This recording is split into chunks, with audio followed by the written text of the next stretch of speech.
Okay, I'm Doug Peavey. I'm with the Lynn Peavey Company. I own and operate the thing.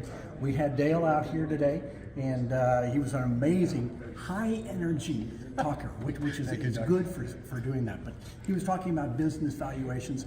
I learned a whole lot, but I know that I don't really know a whole lot about it, so I'll have to turn it all over to Jay and say, hey, this is a big binder that we got, and now you have to read it and understand it. And well, we can simplify it for you, Doug, and for Jay, right? I hope so.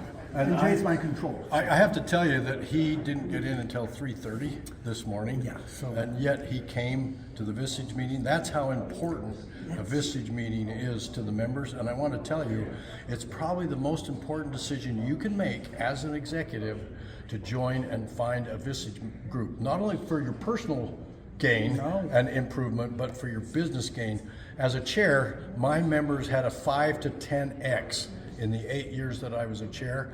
And as you probably gathered, I do certified valuations, which help companies, and I optimize companies to turn them around. And I've spoken over 475 times in 7 countries and 43 states about these topics. So Doug, you're really nice to come and talk today, because 3:30 in the morning he's running on afterburners. But anyway, thanks Larry for having us here, and find a Vistage group.